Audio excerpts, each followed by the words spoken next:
Saludos a todos los amigos calidoscópicos que, bueno, pues continúan siguiendo todas nuestras producciones y pendientes con las cosas nuevas que traemos. Bienvenidos a una nueva etapa de producción en este año 2021. Este es el primer programa del año, estrenando un nuevo formato, un poquito distinto a lo que venimos haciendo en el 2020. Yo soy Eliana Pantoja, la chica X, y él es el señor Neto. Correcto. Buenos días, buenas tardes, buenas noches, dependiendo. Buenas, lo que sea, porque estos sí nos pueden estar escuchando literalmente a cualquier hora. Esa es la magia de los podcasts. Así mismo es. Yo estoy súper contenta estrenando este nuevo formato Ujú. y además con mucha expectativa en relación a lo que vamos a hacer en este año 2021 y de eso se trata un poco el programa del día de hoy. ¿Te has preguntado o tienes alguna expectativa especial en relación a este año 2021? Pues bueno, como ya nos podrán estar viendo sacar más programas cada vez, hacerlo semanal, todos los sábados nos pueden encontrar.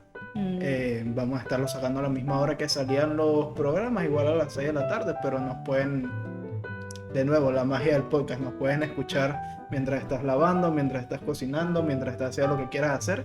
Y no estamos limitados solos a YouTube, sino que también nos pueden estar escuchando a través de Spotify o a través de nuestra página web. Y cuando el señor Neto dice... ¿Me ibas a decir Nito? No, el señor Neto. Me ibas a decir Nito. No, de ninguna manera, señor Neto. Cuando el señor Neto dice a las 6 de la tarde, él se está refiriendo a hora local. ¿Hora local de dónde? De Panamá. Porque esta producción se hace desde Panamá con muchísimo cariño para todo el mundo. Y de hecho, el programa del día de hoy, como podrán ver con mi atuendo, especialmente el sombrero, está dedicado a este país tan hermoso que nos ha recibido y nos ha abierto puertas, ventanas y demás. Panamá es un país que se conoce principalmente por el tema del canal, se conoce también por salseros como el señor Rubén Blades, algunos dicen Rubén Blades, otros dicen La mayoría le dice Rubén Blades. Rubén Blades, bueno, Rubén Blades o Rubén Blades, cualquiera de ustedes me entienden. Se conoce quizás, no sé, por la ciudad de los rascacielos. Siempre hay una discusión entre si es un país de Centroamérica o Sudamérica, pero realmente no es ni una cosa ni la otra.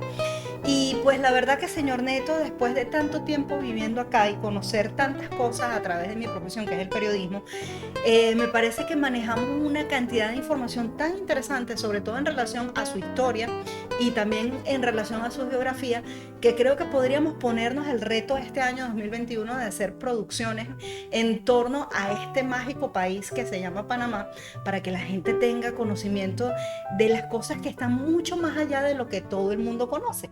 Y el programa del día de hoy se lo vamos a dedicar un poquito a esas expectativas que pudiéramos estar teniendo en este año 2021, pero en relación a las producciones que podemos sacar en torno a Panamá. Y de hecho el sombrero que hoy traigo no es propiamente un sombrero típico panameño.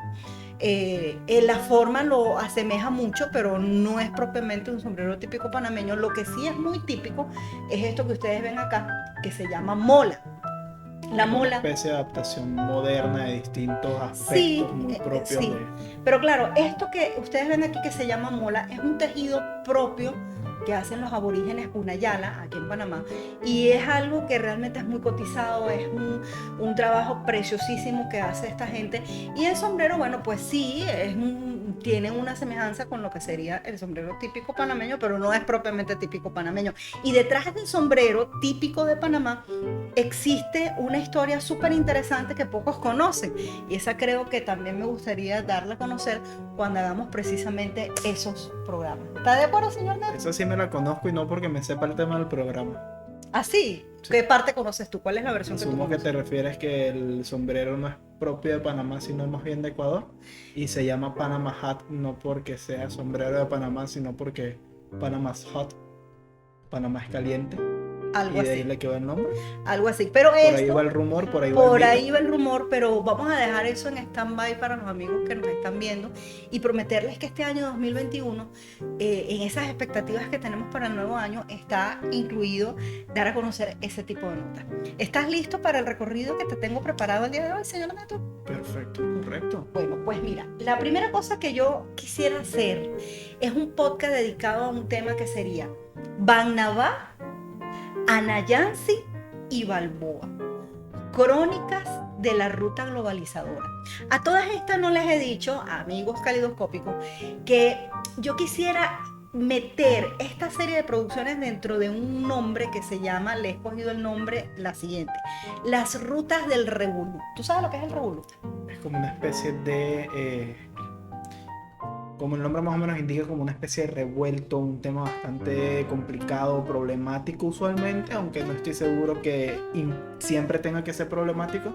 Ok, Pero la palabra por lo general, revolú, siempre que lo escucho es porque cuando dicen que alguien hizo ¿qué un revolú? revolú, Oye, ¿qué o revolú? que alguien hizo un revolú es porque hizo un problema, o sea, O que hubo un una tema, una situación es problemática, una algo problemática. demasiado complicado. Ok, eso es una jerga panameña. Revolú, con V pequeña y acento en la U. Tengo entendido que también se utiliza en Puerto Rico, no estoy segura, no estoy segura, pero cuando usted venga a Panamá y alguien le diga, oye, qué revolú, qué desastre, qué lío, qué problema, qué cosa tan complicada o enredada. Y cuando yo digo las rutas del revolú, me refiero, señor Neto, que todo el mundo, o hay mucha gente que ha hecho distintas producciones relativas al turismo panameño. Yo misma en el año 2010, 2011 y 2012 estuve involucrada en una producción que se llamó Cultures and People, que la hice con nuestro colega José Antonio Gil de Mambriche Media, y nosotros recorrimos buena parte del país, hicimos unas producciones bien interesantes, y se llamaba Cultures and People porque se trataba de recorrer el país y no con un presentador, el típico presentador diciendo, y aquí estábamos en tal lugar. No, la idea era que la gente que nos encontrábamos en esos lugares que íbamos visitando nos contara lo que iba encontrando, pero era muy geográfico.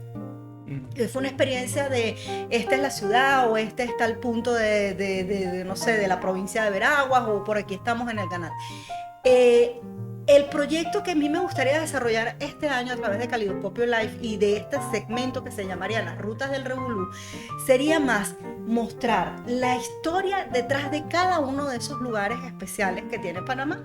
Porque como bien te decía, la gente ve el canal, la gente de repente llega aquí, ve al Causeway de Amador, o va al casco antiguo, o de repente pasa por las ruinas de Panamá Viejo, y de repente si quiere salirse de la ciudad, porque Panamá dicen que es un país pequeño, pero en realidad tiene cosas muy especiales que la hacen muy grande.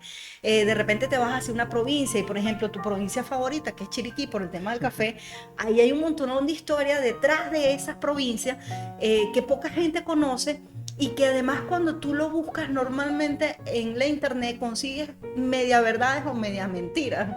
Entonces tengo en la cabeza, señor Neto, desarrollar durante este 2021 una serie por lo menos de 8 o 9 episodios con distintas rutas, que obviamente la gente va a conocer la ruta turística, geográfica, pero detrás de eso va a estar la historia, y por lo general son historias de revolú, de revueltas, de conflicto, de cosas como que la gente poco sabe lo complicado que ha sido la historia para los panameños, las cosas interesantes que se han desarrollado aquí, y que cuando la gente llega acá solamente ve los grandes edificios o ve de repente los monumentos históricos muy bonitos, pero no está al tanto de conocer la verdadera historia detrás de eso. Entonces, uno de los primeros capítulos que a mí me gustaría desarrollar lo han llamado Bannabá, Anayansi y Balboa.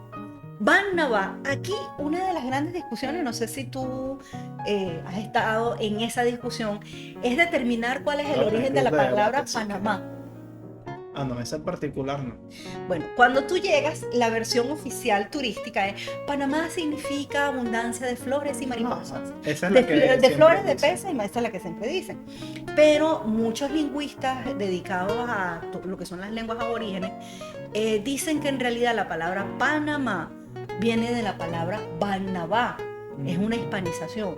Bannabá, ¿pero y qué era Bannabá? Bueno, cuando los conquistadores españoles llegaron a América, venía un señor que se llamaba Balboa. Claro, Balboa, la historia de Balboa como tal es súper interesante porque Balboa no llega directamente a Panamá. No. Él llega, hace un recorrido por distintos lugares, incluso pasa por Venezuela, llega a una isla que ahorita no le vamos a adelantar, llega a un lugar X de Latinoamérica, se queda allí, queda casi en la ruina, en la quiebra. A mí tal vez me es un poquito callado porque no le quiero robar el tema a la chica X. Y de hecho, ahorita mismo estaba a punto de decir un poco de Balboa, pero como acabas de decir que no le vamos a adelantar mucho, yo me recogí de una. Pero que era lo que ibas a decir, da un adelantico para No, que... nada, en pocas palabras iba a decir que a Balboa lo mandaron fue precisamente para eso, para excursionar y para descubrir distintas Claro, cosas. pero él se asentó en un lugar que no les vamos a decir y él allí prácticamente quedó en la ruina. O sea que él viene huyendo para estos lares porque debía un dinero o algo así. Ajá. Algo así, pero eso se lo vamos a dejar ahí de incógnita.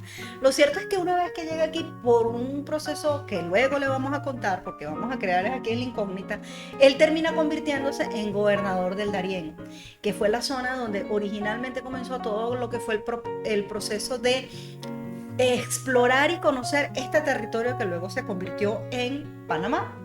Lo cierto es que estando él de gobernador... Que tal vez un detalle geográfico para los que no están los que no saben tanto de geografía o los que no están tan metidos en el mundo, que Darién inmediatamente da frontera con Colombia. Y por eso comenzaron por ahí, porque él venía desde el sur hacia el norte. Correcto. Y insólitamente, aunque ustedes no lo crean, no hay una forma directa, rápida, inmediata de llegar a Colombia por tierra.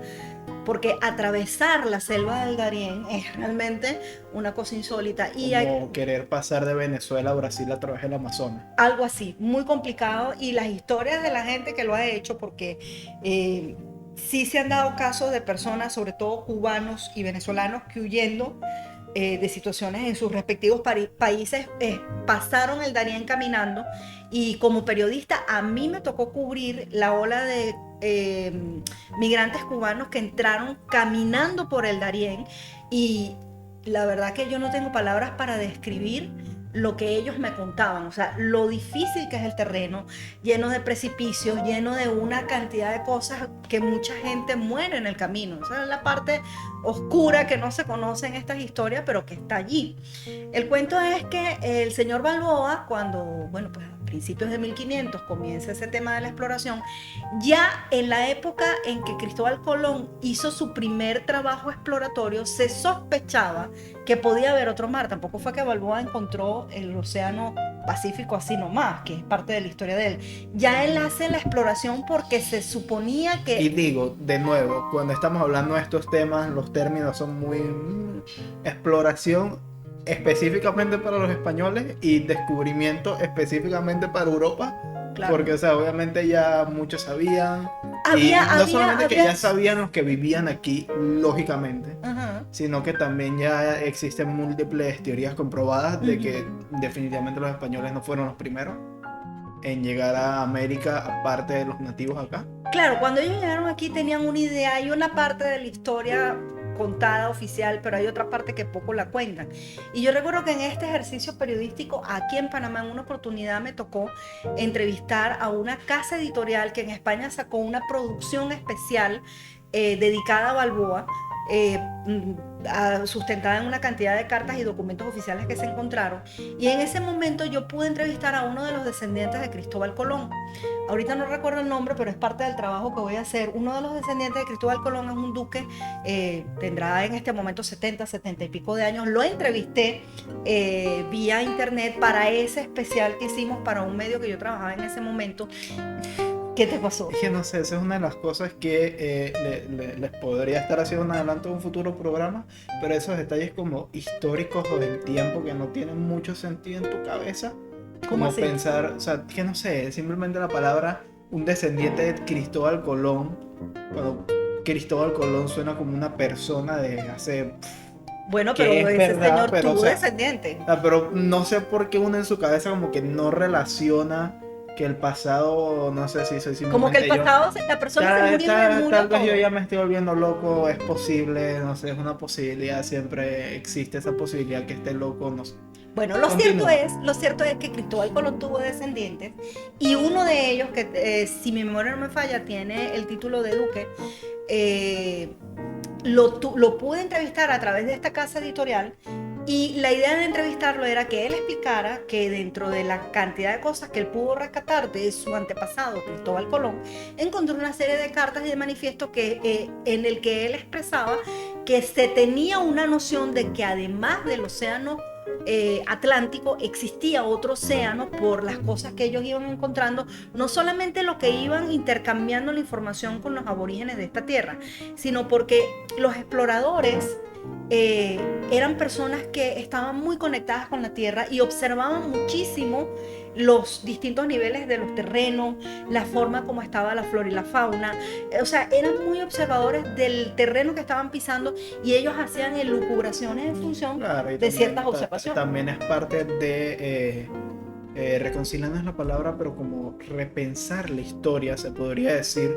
Porque es como el otro mito de que los españoles antes de llegar a América pensaban que la Tierra era plana o que era Bueno, cuadrada. son mitos, exactamente. La cosa es que originalmente uno se le dice en la escuela y ahí hay un tema completo del que podemos hablar durante 3 días, pero ahorita estamos para ese tema en particular.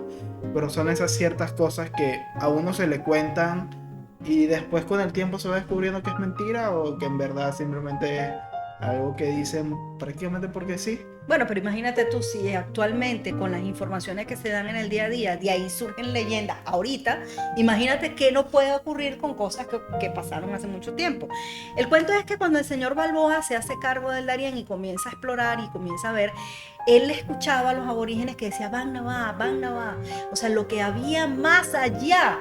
Y los lingüistas que han estudiado estas historias dicen que Van Nava, lo que le decían los aborígenes a Balboa, que había algo en aquellas tierras más allá, él siempre lo relacionó con el tema de otro océano. Y él comienza a hacer su caminata con los exploradores, tal y qué sé yo, y van avanzando, y en el camino van conquistando tribus aborígenes. En una de esas llega hasta donde hay un cacique, el cacique Careta, allí él apresa al cacique Careta, y el cacique Careta al final se pliega a los españoles, y una de las cosas que practicaban los aborígenes de esta tierra era, para sellar la paz, ofrecerle mujeres. Y eso pasó en México. Los que conocen la historia de México saben que en el caso de Cortés se le ofreció fue a la Malinche, a un grupo de mujeres. La Malinche no se la ofrecieron directamente a él, sino que él se lo ofreció a uno de sus más próximos colaboradores, y después en el tiempo él quedó con la Malinche, pero no fue que inmediatamente se la dieron, era parte de lo que los aborígenes hacían en este territorio. Y en el caso... Estamos hablando de temas complicados. Bueno, pero digamos no, que... O sea, no es como que, ok, te lo dieron porque sí, y también en parte... No, porque era parte de, como que del acuerdo para evitar que masacraran al pueblo. Tampoco es que era, ay sí, porque me caíste muy bien, te doy a mi hija. Resulta que en el caso del cacique Careta, él, para sellar la paz con Balboa, le ofrece a su hija, una de las menores. Dicen los cronistas que la muchacha tendría en ese momento 13 años y era muy bonita.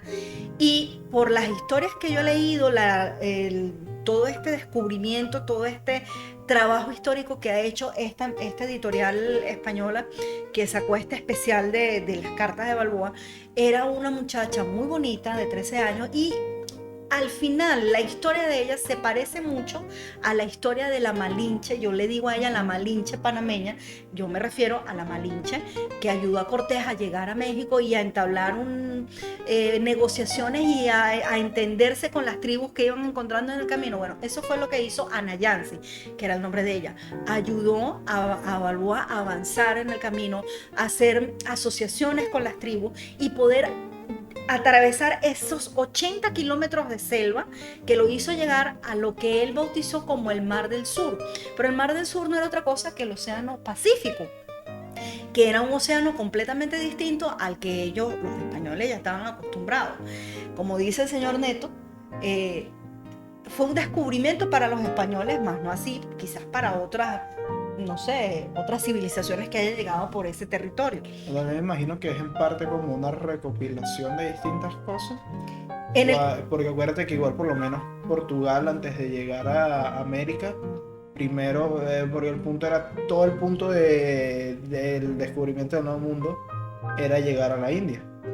Y Portugal comenzó yendo a través de África. Entonces ya habrá existido una noción de que, ok, hay un océano, pero hay algo en medio, hay tierra en medio. Entonces, no, para mí por lo menos, no estoy diciéndolo desde un punto histórico, simplemente estoy diciendo lo que a mí me parece, para mí no sería tan loco pensar que yo hubiera gente que supiera o que tuviera sus teorías que existe otro océano En más allá. realidad sí, los hechos históricos dicen que en el caso de los portugueses sí sabían a dónde venían, porque cuando se comienza, digamos, la conquista del océano, o la conquista de las rutas marinas, vamos a decirlo de una mejor manera, en ese momento existían grandes navegantes. ¿Quiénes eran los grandes navegantes? Los portugueses, los españoles y los ingleses. Pero los portugueses y los españoles se sientan y negocian una cosa que se llamó el Tratado de Tortesón.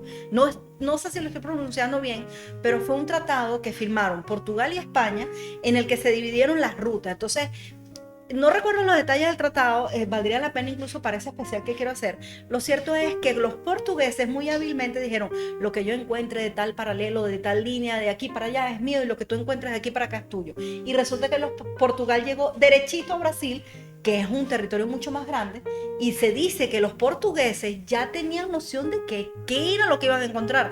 Ellos no tenían pensado de que fuera la India, precisamente, y por eso es que también se dicen que ahí viene la otra serie de mitos y leyendas en torno al personaje de Cristóbal Colón, porque además Cristóbal Colón estuvo casado, tuvo relación con una mujer portuguesa. Entonces ahí en torno a toda la historia de cómo fue que se dividieron ese mapamundi que estaban comenzando a crear con las conquistas de las rutas marinas, sí evidentemente habían nociones y nociones y entre los marineros se comentaban cosas.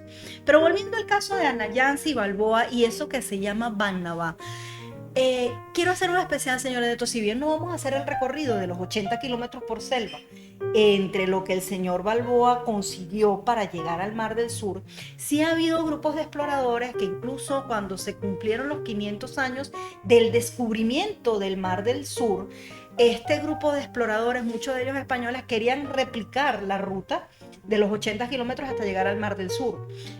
No se hizo, eso fue para 2011, que se cumplieron los 500 años del descubrimiento del Mar del Sur. No sé si se hizo o no se hizo, pero recuerdo que se hizo una gran promoción a nivel mundial para recaudar incluso los fondos que le permitieran a estos exploradores hacer esa ruta.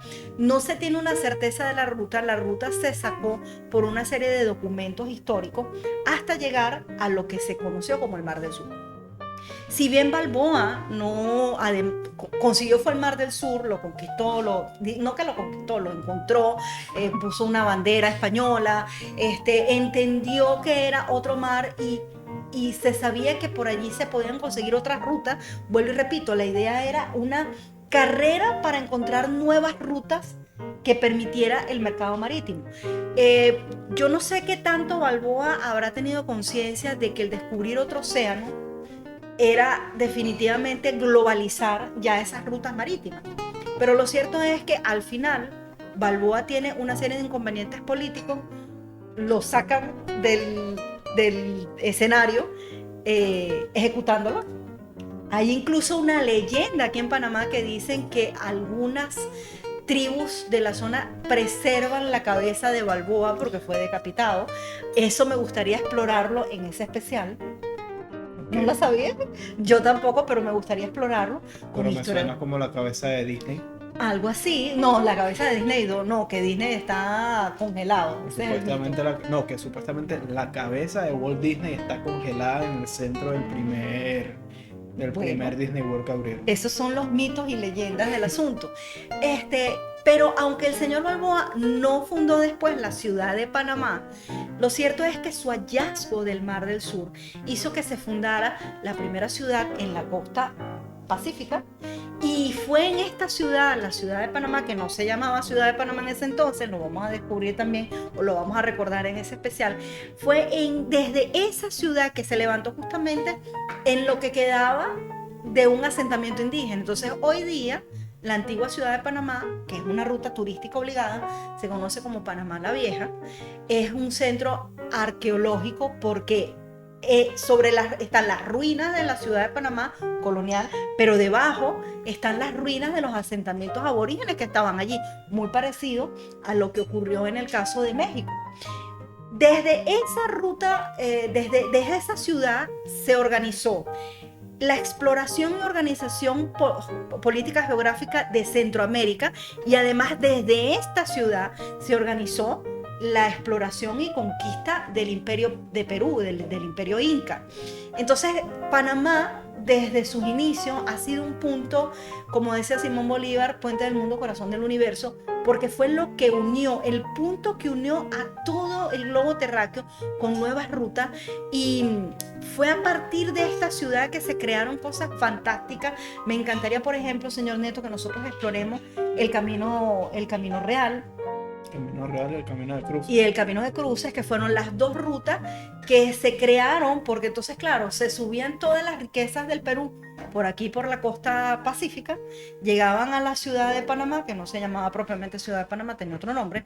De ahí pasaba por tierra, era como el canal por tierra, pero luego se dieron cuenta que no era lo suficientemente productivo, y entonces aprovecharon el río Chagre. Era una ruta entre tierra y lago, hasta llegar al otro lado, ya Portobelo, lo que es el punto atlántico, o el punto o la costa caribe de Panamá, y ahí era que se mandaban las riquezas hacia Y que España. eso fue lo que inspiró, bueno, lo que dio la idea que existía la posibilidad de hacer el canal interoceánico aquí en Panamá. Ahí fue donde partió la idea. Primero, obviamente en ese momento necesariamente no se hablaban del canal interoceánico, pero lo que sí se comenzó a hablar cuando empezó el tema de los ferrocarriles fue hacer un ferrocarril interoceánico, y fue lo primero que se hizo. Ajá, sí. Yo leí en algún libro, que lo tengo guardado porque me tomé la molestia de fotografiar, ni siquiera fotocopiar, fotografiar página por página, y es una investigación de un panameño que luego, cuando crean aquí la Biblioteca Nacional, tiene su nombre, y esa persona, Ernesto Castillero, mencionó en ese libro, y lo tengo fotografiado, que la primera persona que se le ocurrió que aquí se podía hacer un ferrocarril interoceánico fue al Libertador Simón Bolívar. Y aunque Bolívar nunca pisó Panamá, él ordena, siendo presidente de la Gran Colombia, porque recuerden que Panamá fue miembro de la Gran Colombia, fue parte de la Gran Colombia, hacer un estudio de qué tan viable era hacer un ferrocarril interoceánico. Obviamente en aquel momento la tecnología para desarrollar eso no existía. Eso te iba a preguntar, y te iba a decir que me disculparas tal vez mi desconocimiento, o la forma rara en la que tal vez uno ve la historia, pero para mí Simón Bolívar y ferrocarril son dos épocas totalmente y radicalmente distintas. Mira, yo tengo, es que me provoca pararme ahorita y buscar el libro. Yo tengo un libro dedicado a la historia del ferrocarril de Venezuela. Y en ese libro hay una historia relativa a qué tan antigua es la idea de un ferrocarril. Y es tan antigua que data de la época del Imperio Romano. O sea, los primeros que pensaron en mover vagones. No, pero ferrocarril en un sentido muy simplificado de la palabra de vagón. Claro, la gente piensa en un caballo de hierro, como lo decimos, pero los sistemas ferrocarrileros que comenzaron realmente en Europa son muy antiguos y tienen distintas formas. Y ya para la época de Bolívar ya se trabajaba con ese tipo de cosas, para de la exploración de minas. O sea, eso, digamos que parte de su inicio tuvo que ver con esa necesidad del ser humano de explorar, de ver cómo sacar las riquezas del fondo de la tierra. Así que esa es una parte súper interesante, y me encantaría de verdad, señor Neto, hacer un especial que se llame Banabá, Anayansi y Balboa, para explorar esa ruta que dio con el descubrimiento del Mar del Sur, pero además para dar a conocer lo que significó la fundación de la primera ciudad de Panamá. Esa es una. Claro, pero cuando dice un especial, porque o sea, está diciendo especial, y mucha gente tal vez aquí te estará preguntando, pero nos llevas hablando ya media hora, no vas a decir nada de este programa, porque cuando dices especial, yo sé a qué te refieres, porque tú me has comentado a mí. Pero ¿por qué no se lo comentas en vez de preguntarme? Pero claro, cuando ella dice un especial, se refiere a tal vez los que nos hayan escuchado desde allá hace tiempo, los que nos escucharon hablar con, el que me enseñó barismo, Benjamín Roque, que queríamos ir precisamente, uno de los que ella comenzó a hablar aquí cuando comenzó a hablar de Panamá y en las distintas provincias, ir a Chiriquí, ir a la zona del café y hacer un especial completo bien grabado. En el lugar de los hechos. En el lugar de los hechos y hacerle todo eso se refiere con especial. Cuando dice especial es especial. Claro, a excepción de que no nos podemos comprometer a hacer la ruta de los 80 kilómetros, pero sí podemos buscar la manera de contactar a esos exploradores que en 2011 dijeron que iban a explorar nuevamente esa ruta, que iban a ver cómo había hecho el señor Balboa para llegar por allí, por acá y cómo fue que hicieron. Y me gustaría en ese especial entrevistar a estas personas, volver a entrevistar, porque ya yo las entrevisté una vez. Por ejemplo, la casa editorial que sacó este libro especial a propósito de los 500 años del descubrimiento del Mar del Sur, que es un especial en un papel súper diferente, con un análisis de todos esos documentos que se consiguieron de puño y letra de Balboa, entrevistar a gente que ha estudiado la figura de Ana Yancy para que vea que no estoy mintiendo, es la Malinche panameña, y además mostrarles a ustedes dónde está ese Panamá viejo, que el señor Neto, yo en una oportunidad lo llevé y le mostré cómo era. Ya hemos hecho, si ustedes revisan el YouTube de Calidoscopio, ya hemos hecho algunas cositas en relación a los 501 años de la fundación de la... Primero fueron 500 años de la fundación de la ciudad de Panamá y luego hicimos un micro especial por los 501 años y ahí tenemos algunos videos de cosas, de trabajos que ya se han hecho, pero que te dan a conocer y a entender la importancia de la ciudad de Panamá, la primera, en relación a ese descubrimiento. Y un lugar que me parece importante conocer, que es el Camino de Cruces, el Camino Real, que por cierto, en este año que pasó, el año 2021, en Panamá estuvo muy cuestionado. 2020, este año que pasó, 2020, estuvo muy... Estás en el futuro. Sí, ya, pero el año pasado, en 2020, aquí en Panamá se cuestionó mucho una serie de trabajos de vías y de carreteras que se estaban haciendo justamente en uno de esos caminos antiguos. Y se habló de por qué no se preservaba ese sitio, o sea, que es un sitio, o sea, estamos también dentro de la misma noticia del acontecer panameño. ¿Algo que agregar en este artículo, señor Neto? Bueno, o sea, ahorita mismo para este programa, que creo que no sé si ha terminado, ¿de qué estamos hablando? Tú me dirás qué más les querrás adelantar. Ahorita mismo el micrófono es todo tuyo. Inmediatamente después de eso tenemos que hacer un especial que se llame No, es que ya les vas a dar. Claro, esto es un adelanto especial. Mira, Panamá. ¿Quieres darle adelanto completo o quieres mantenerlos en suspenso? No. Yo quiero dar un adelanto porque además me encantaría saber de la audiencia ¿cuál les interesa más. Porque de hecho, ahora que me dices, me das una idea. Para todas las personas que nos estén viendo en Instagram, esta próxima semana o estos próximos días, estén pendientes, @tucalidoscopio, vamos a estar subiendo encuestas acerca de estos distintos títulos para que nos digan cuál les interesa más. Y de hecho, vas a subir un artículo con este programa. No, pero con este programa en particular, ¿verdad? Sí. Entonces, claro, en lo que ya tengan el artículo, que debe ser inmediatamente un día después que se publique esto, para los que lo estén escuchando después, lo más probable es que ya esté subido, pero estén pendientes a www.calidoscopio.live, que también vamos a tener encuestas ahí para que nos digan cuáles de estos temas son los que más les interesan. Dicho todo esto, pueden entender entonces por qué yo quiero hacer luego otro especial, porque es que en uno no nos va a dar tiempo. Otro que se vaya se va a llamar Panamá, la ciudad de la resurrección. Porque una vez que se crea la primera ciudad de Panamá, un tiempo después, esto fue en 1519, ¿sí? 1519. Un tiempo después, en 1600 y tanto, 1675, llega un señor que se llama Morgan, era un pirata, y asaltó la primera ciudad de Panamá, y eso fue una cosa totalmente épica. Yo la primera vez que escuché la historia del pirata Morgan en Panamá, y cómo fue ese asalto, te lo puedo jurar que me quedé sin aliento. Es tan interesante como pudo haber sido el asalto de Veracruz en México. Sí, okay. que tiene una parte que, bueno, me dirás tú que estás más metida en el tema si es verdad o no, pero que la leyenda que se ha contado es un poquito ridícula a veces. que el motivo por el que Panamá Viejo ahora está en ruinas es porque incendiaron los depósitos de pólvora. Sí. Mira, no termino de comprender el motivo logístico de ello, pero... Bueno, un periodista panameño, el primero que me contó la historia, yo pensaba que el pirata Morgan había llegado por mar a las costas de Panamá y que había saltado desde las costas. Resulta que no. El señor llegó fue por el otro lado, por el Atlántico, por el Caribe, o sea que era un pirata del Caribe. Claro, Jack Sparrow. Llega por Portobelo, atraviesa por tierra y se venía ya, la gente que vio el desembarco del pirata y su gente, sabía que ellos venían camino a la ciudad de Panamá. ¿Por qué camino a la ciudad de Panamá? Porque, repito, todas las riquezas del Perú subían por la costa atlántica, llegaban a la ciudad de Panamá y de ahí las embarcaban o las mandaban vía terrestre por el camino de cruce hasta Portobelo. Entonces ellos querían agarrar todo lo que estaba en la ciudad de Panamá, todo lo que había llegado.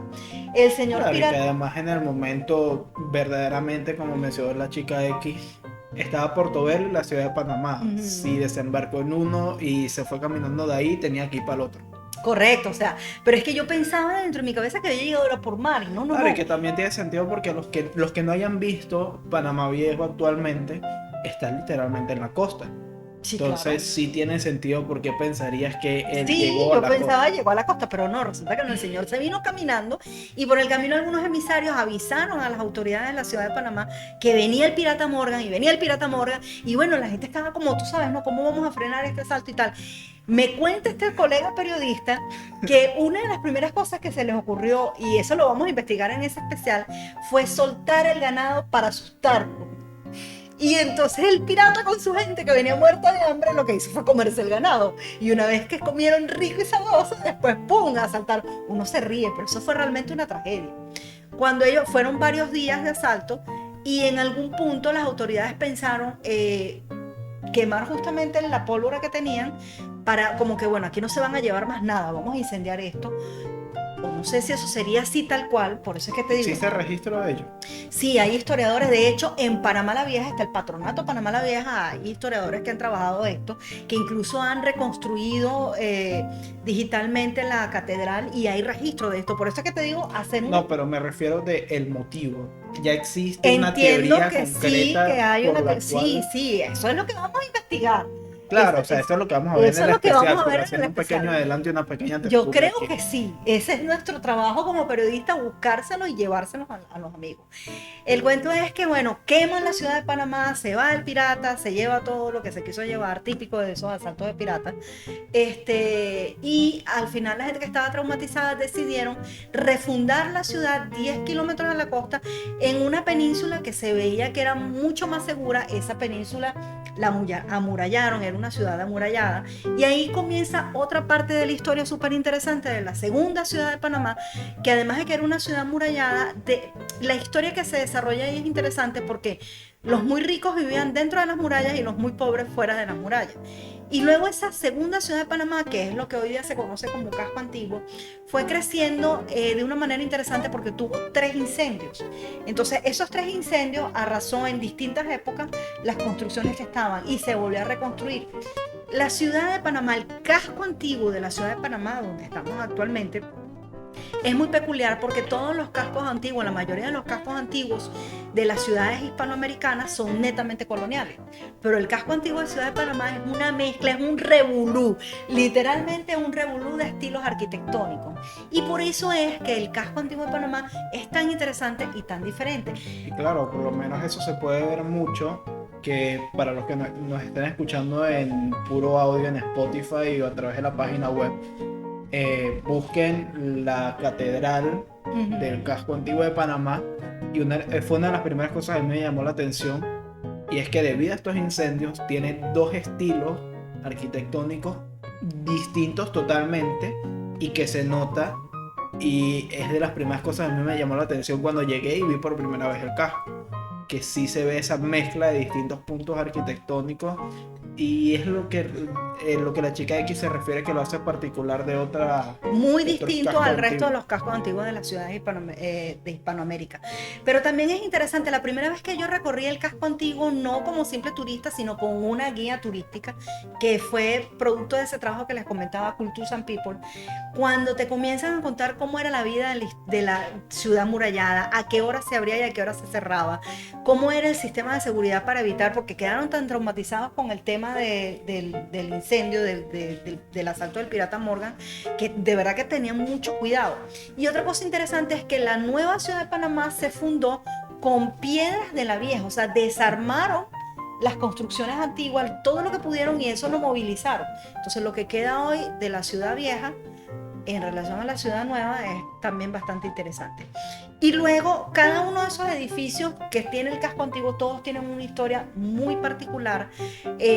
Las familias también que allí fueron haciendo vida tienen historias particulares, y de verdad que el casco antiguo de Panamá es una de las cosas más espectaculares que cualquier turista, el mismo panameño, a veces se pierde de ciertas cosas que están dentro del casco porque no sé, no lo visita o siente que es muy caro de repente estar allí, pero de verdad que es un paseo inolvidable y la parte histórica es única. Luego de hacer ese especial en la ciudad de Panamá, quiero saltar a tu provincia favorita, Chiriquí. Ya de hecho hay algo cargado en nuestra página web, entren a www.calidoscopio.life, ahí ya van a ver un primer artículo que se llama La magia de las tierras altas de Chiriquí. Es un primer ensayo donde hablamos de qué son las tierras altas de Chiriquí. Tenemos un video que hicimos utilizando la herramienta Google Earth para que se vea justamente el volcán Barú. Una especie de reconstrucción allí, como van viendo cómo es más o menos de qué tamaño, qué es lo que tiene, qué es lo que está alrededor, qué son las tierras altas, y luego el artículo cierra con una breve reseña de lo que fue la guerra de Coto. En algún punto de la historia, a principios del siglo XX, Panamá y Costa Rica entraron en guerra, literalmente, por un espacio, por un territorio que siempre fue de Panamá o estaba bajo la jurisdicción de Panamá, pero el problema con la frontera entre Panamá y Costa Rica es que pasó mucho tiempo para que se definiera, y cuando no había más forma de definir esa frontera, ambos países recurrieron a la Corte Suprema de Justicia de los Estados Unidos y se dio un fallo. En ese fallo Panamá perdía parte de su territorio, y entonces Panamá dijo que no, pues que ellos no estaban dispuestos a perder parte de su territorio, además que el territorio que estaban perdiendo tenía mucho que ver con parte del Caribe, con parte del Mar Caribe. Panamá decide que no va a entregar ese territorio, pasa un tiempo, ahí lo pueden leer en el artículo, pasa un tiempo prudencial y Costa Rica dice, pues ¿sabes qué? Sí, el fallo dice que es nuestro y nosotros vamos a agarrar esa parte. Deciden ocupar ese territorio, los panameños se resisten y muchos de los que fueron a esa guerra, que se llamó la Guerra de Coto, precisamente iban de Chiriquí. Entonces en ese pequeño artículo se dan algunas pinceladas de lo que es Chiriquí, las tierras altas, porque Chiriquí es una provincia muy, muy amplia, pero nosotros solamente estamos hablando de las tierras altas, y le agregamos a eso Boquete, que no es parte de las tierras altas, es su vecino, pero es donde precisamente está el tema del café.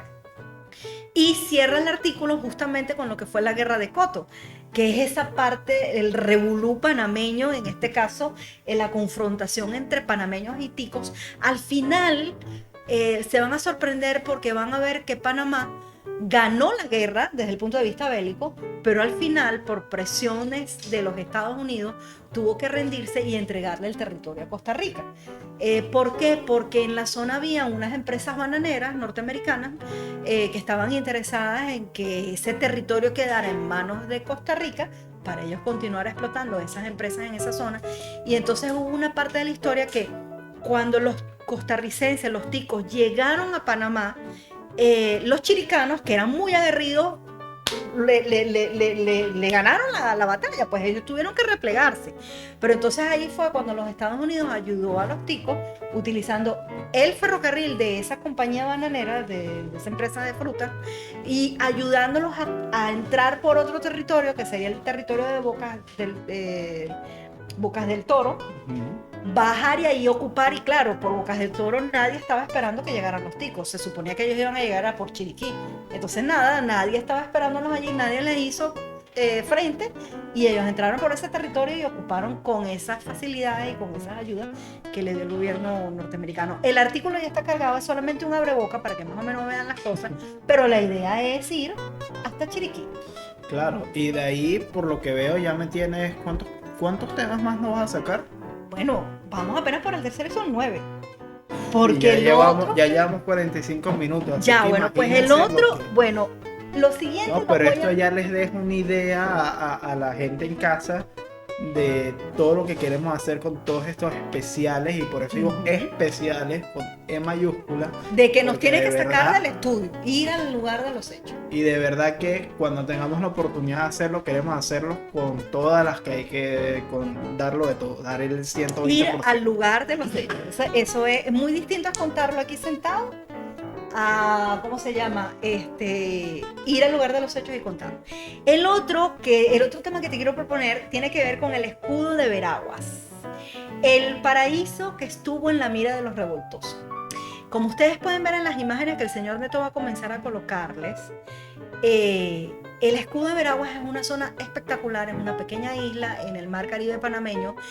Aunque se llama Veraguas, no está en la provincia de Veraguas, que es una provincia panameña, está realmente en la provincia de Bocas del Toro, en ese montón de islas que tiene Bocas del Toro. ¿Y por qué se le dice el escudo de Veraguas? Porque hay un río que se llama el río Cabo Lébora, lo estoy pronunciando mal, Cabo Bébora o Cabo Lébora, es un río muy importante que atraviesa la parte continental de Panamá, y su desembocadura es justamente frente al escudo de Veraguas, pero el río se origina en Veraguas. Ah, ok, al revés. Ok, es al revés. Es un río que su naciente o su recorrido es por la provincia de Veraguas.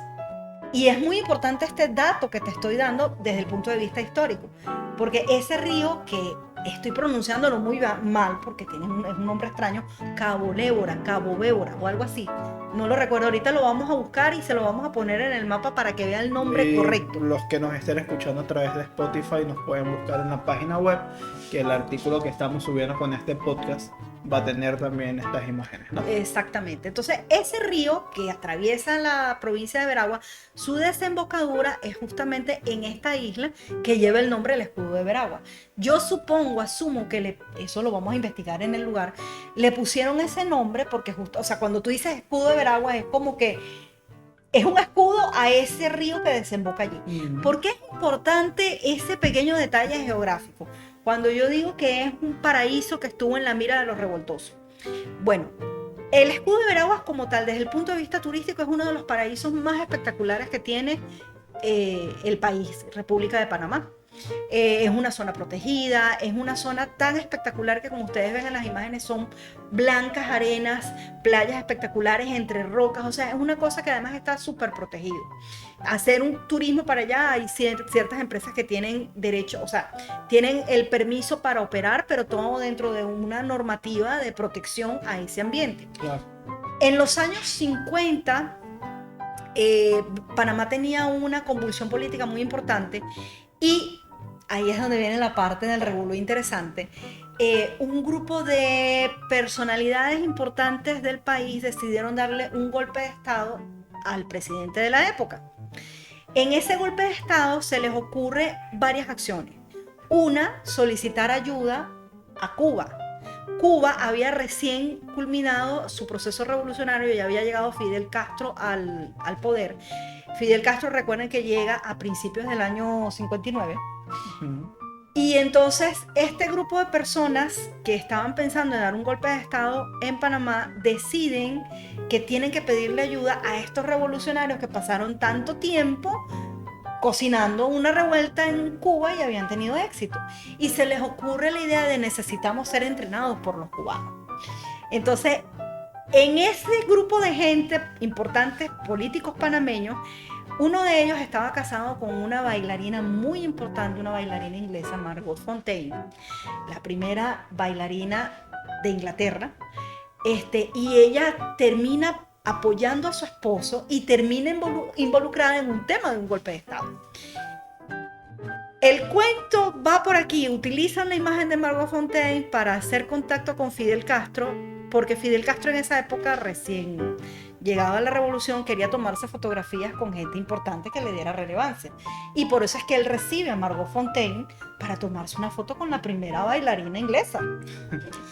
Y obviamente de la foto pasaron aparentemente a la discusión de que él pudiera apoyar esta revuelta. Toda esta historia está documentada en archivos que fueron desclasificados por el gobierno inglés, y además está documentada en un montón de hemeroteca que les tengo preparada para eso.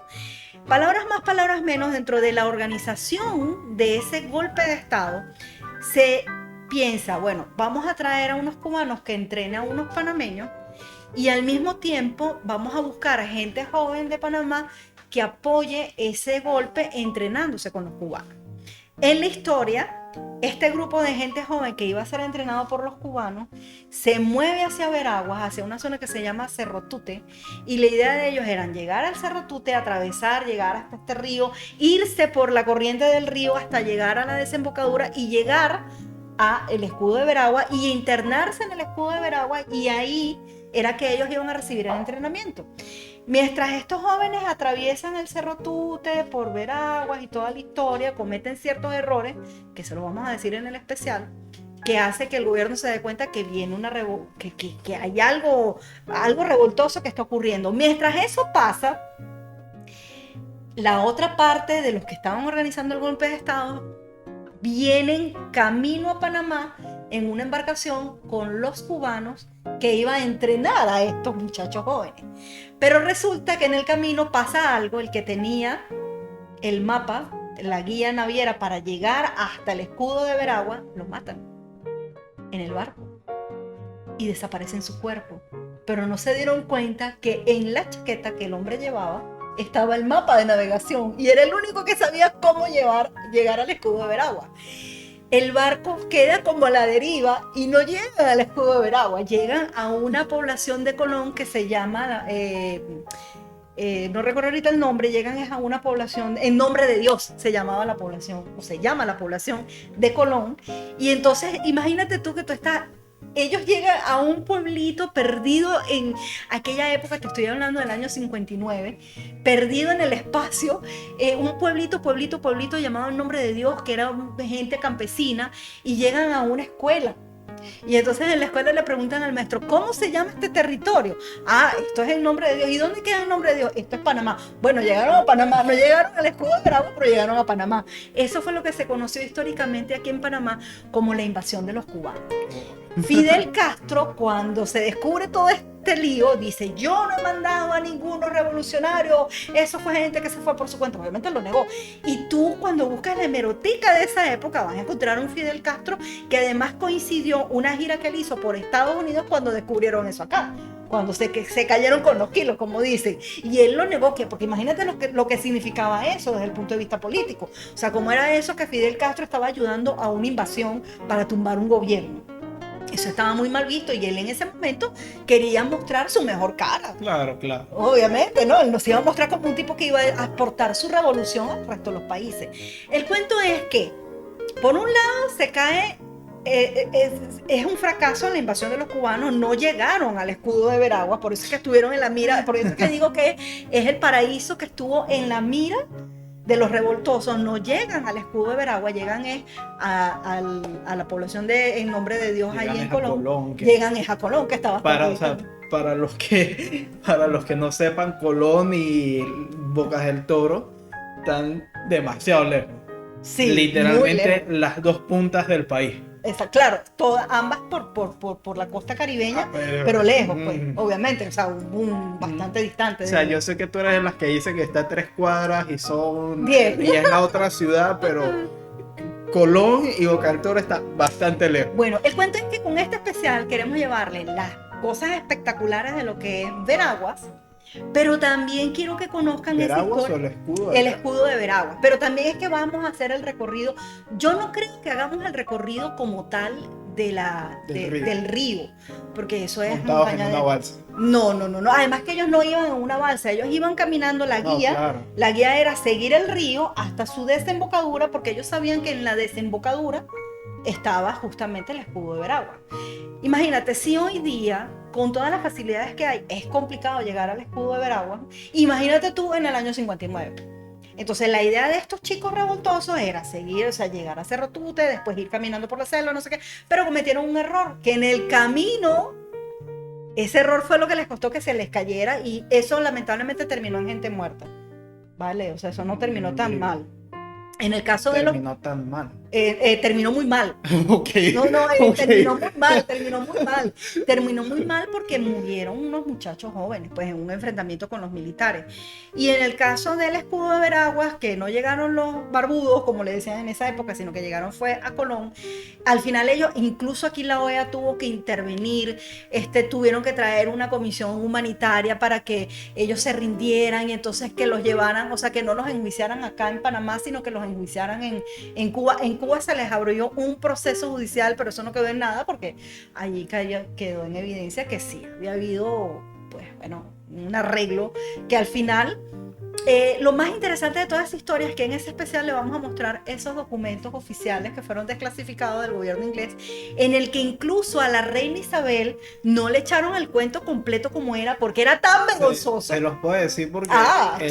Tú hiciste la traducción. Claro, porque en ese momento ella los recibió y para los que no sepan, la chica X es muy inteligente, pero no es bilingüe. Exacto. Por ningún lado. Bueno, es bilingüe técnicamente, Pollito, porque habla portugués. chicken, gallina. Bueno, sí, pero sí, no en es inglés, muy buena en no inglés. no. Entonces yo le hice la traducción y me enteré de la parte principalmente de Inglaterra, porque muchos de esos documentos eran memos y eran cualquier cantidad de cartas Esta que fue, tú mandaban. leíste todo el documento, o sea, todo el informe levantado por el embajador de Inglaterra en Panamá. Pero por eso yo vi, yo leí y traduje la parte de la comunicación de Panamá a Inglaterra y definitivamente, como dice la chica X, hay muchos puntos en los que no cuentan las cosas como son. Me imagino que por pena, por vergüenza o no sé, por miedo de las consecuencias, pero hubieron varios detalles ahí que en el especial estoy seguro que va a ser súper interesante y súper gracioso cuando lo escuchen. Es un verdadero revolú. La historia detrás del escudo de Veraguas. Yo estoy seguro, no se los puedo confirmar, no lo hablaba antes con ella, pero estoy seguro que esa historia fue la que le inspiró a hacer todos estos cuentos. Sí, es que no, bueno, es que Panamá tiene cosas increíbles. Bueno, ¿Ya cuál tema iríamos ahorita con este? Este sería el quinto, ¿no? Hablamos del de Panamá Viejo, Casco Antiguo, Chiriquí, el escudo de Veraguas y iríamos al quinto. Aquí vamos Te a hago una acabar. proposición ahorita mismo, no en vivo y en directo, pero en vivo y en directo para nosotros. ¿Te parece si para la conveniencia de las personas hacemos una segunda parte inmediatamente después de este podcast? Bueno, como ustedes quieran. Como ustedes quieran, no, porque ahorita mismo no les podemos preguntar, pero yo te estoy preguntando aquí. Tú dices que hagamos otro podcast donde adelantemos los próximos capítulos. Sí, vamos a dividirlo en dos partes. Esta fue la primera parte, le hicimos todo primero comenzamos con el preludio. Panamá. No, pero comenzamos primero hablando de Panamá, poniéndolos en contexto y en todo. Hablamos de Barnabá. Barnabá, Balboa y Anayansi, esa es la primera. Que, luego Panamá, la que ciudad entra a lo que fue la primera ciudad de Panamá, lo que hoy en día es Panamá Viejo. Panamá la Vieja, ciudad de la resurrección. La ciudad de la resurrección, que es lo que actualmente sería el la Casco Antiguo. magia de las tierras altas de Chiriquí, que ya hay un artículo adelantado en nuestro... Que ese artículo sí ya lo pueden ver en www.calidoscopio.live. Y este es el cuarto, que es el escudo de Veraguas, el paraíso que estuvo en la mira de los revoltosos. Son 4. Entonces, ahorita mismo, por su conveniencia, vamos a terminar este podcast. Ahorita mismo, inmediatamente van a tener subido una segunda parte, simplemente para no tener un video de 2 horas, sino 2 videos de 1 hora. Y puedan hacer sus pausas, pues este es su momento para prepararse palomitas, que vienen 4 temas más. No, 5 temas más. 5 temas nos quedan. Sí, claro, porque son 9 temas. La claro, propuesta y vamos para el quinto. Exacto, y vamos para el quinto, pero además sería buenísimo que entre un video y otro, que van a tener una diferencia de una semana entre uno y otro, en nuestras redes sociales vamos a tener algunas fotografías y videos de los lugares que tenemos pensado explorar y hacer estos especiales, para que ustedes vean y opinen y nos digan exacto, y además, por cuál tema quieren que empecemos. En Instagram vamos a tener, y en Facebook también, me imagino Facebook y Twitter, vamos a tener imágenes de los lugares a través de redes, para los que nos hayan escuchado ahorita mismo a través de Spotify, que bueno, los que están en YouTube no están viendo ver a cámara, pero ahorita mismo no estamos hablando con ustedes, no se preocupen, estamos hablando con los que nos escuchan en audio. Pueden ir a www.calidoscopio.live para escuchar, para ver el artículo de este podcast, que van a tener muchas imágenes de las que hablaba la chica X, o también a través de esta semana hasta la próxima, que vamos a tener la segunda parte, van a poder ver las imágenes y vamos a tener distintas encuestas a través de los días. Vamos a ver cuál imagen tiene más like, cuál imagen tiene más comentarios, y de ahí vamos a poder hacer decisiones de qué les interesa más, qué podemos grabar primero, ¿Por qué podemos empezar? por dónde podemos empezar, y precisamente eso, ver qué tantos les gustan estas ideas, que se hagan su tiempo para ir pensando en estas historias que ya le hemos contado y en qué se puede estar por venir la semana que viene. Y claro, son nada más 9 temas porque no podemos pensar en un año completo porque Digo, no digas nada más 9 temas porque son los 9 temas. pero es que son los 9 temas, o sea, cada tema O sea, tiene de verdad que una cantidad de cosas que investigar y material por recopilar, pero lo interesante es no hacerlos desde esta poltrona, sino llevarlos a ustedes a esos sitios hacer una propia miniserie. tal cual. Así que bueno, con eso recordad las redes sociales, que todas son Tu Calidoscopio en Twitter, en Instagram, en Facebook, en YouTube, en Spotify. Los que nos estén escuchando a través de YouTube nos pueden buscar como Calidoscopio Live. Tenemos ahí subido no solamente este podcast, sino que también van a poder ver todos los podcasts anteriores a los que les interesen y entrar a la página web www.calidoscopio.live, donde van a ver cualquier cantidad de artículos interesantes. Como ya dijo la chica X, ya les tenemos el de Chiriquí, pero también... Pero ese es un puede abreboca ver, porque todavía tenemos que ir a Chiriquí. claro, un abreboca de la idea y un poco que vean con La imágenes historia. de momento de Google Earth, porque no estamos ahí físicamente, pero ya próximamente, prontamente esperemos que nos van a ver ahí en vivo y en directo. Así que con eso, ¿algo más que quieras decir para despedirte? Que me encantó haber trabajado para ustedes y estar al lado tuyo, señor Neto, aprendiendo mucho de ti. Así que nos vemos la próxima semana. Chao.